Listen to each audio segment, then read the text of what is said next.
Développement personnel, développement spirituel, quelle est la différence ou encore le lien? Je vous explique tout dans cette vidéo. À tout de suite. Le développement personnel, c'est un ensemble de démarches que va établir un individu afin de favoriser un épanouissement personnel. Par exemple, mettons que vous êtes une personne qui ait besoin de retrouver pour X raisons une certaine capacité physique.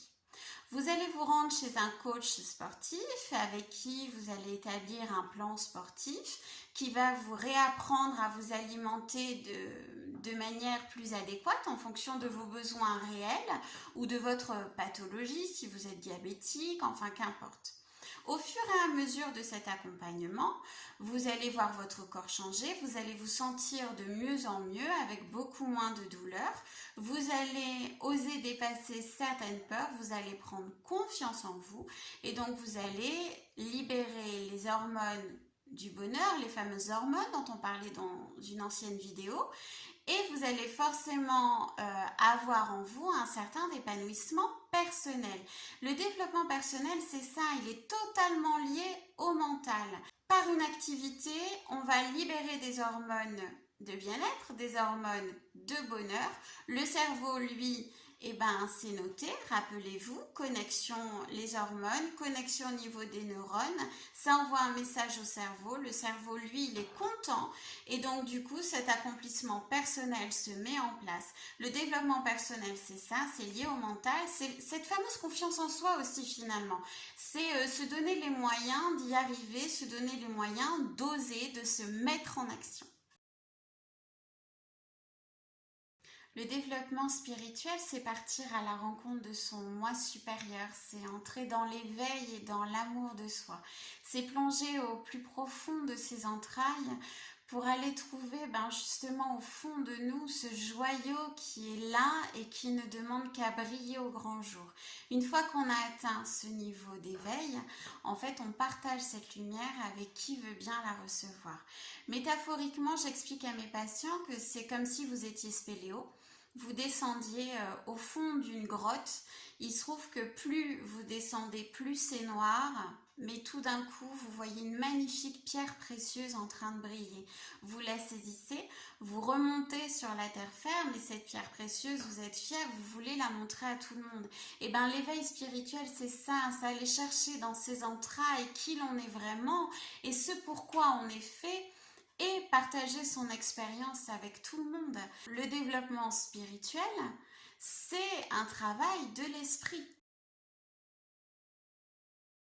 Alors, y a-t-il une différence entre développement personnel et spirituel? À mon sens, ils sont plutôt complémentaires que différents.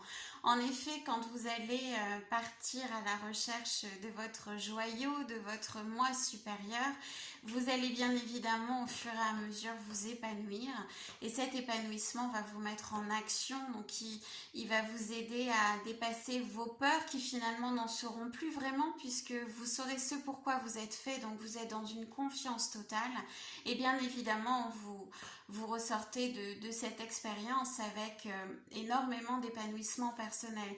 Donc pour moi c'est plus lié que différent. Je crois qu'à partir du moment où on ressent un certain mieux-être, un certain épanouissement, on peut parler effectivement de thérapie. Pour moi, le développement, qu'il soit personnel ou spirituel, les deux font partie d'une thérapie. Donc ensuite, à vous de savoir celle qui vous convient. Ça peut être le coaching, ça peut être l'énergétique, ça peut être la sophrologie. À vous de voir. Et effectivement, selon les personnes, tout au long de leur vie, ils testeront différentes alternatives. Pourquoi? Tout simplement parce que c'est celle qui leur parle le plus au moment M pour traiter un sujet particulier. Donc voilà, laissez parler votre créativité, vos envies, laissez parler votre intuition.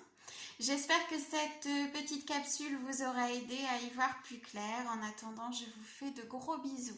Bien sûr, si vous voulez me contacter, vous avez mes coordonnées sous la barre d'infos.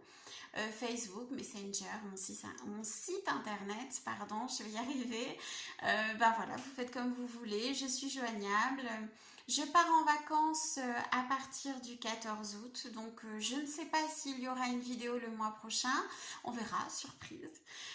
Pour la rentrée 2020, donc septembre-octobre, j'ai pas mal de surprises pour vous, toujours dans le but de vous accompagner, la réalisation de projets qui me tiennent à cœur avec des personnes formidables, mais je vous en dirai plus au moment opportun, dans quelques semaines. En attendant, je vous fais de très gros bisous et je vous dis à très bientôt. Passez un bel été, prenez soin de vous et prenez soin des autres.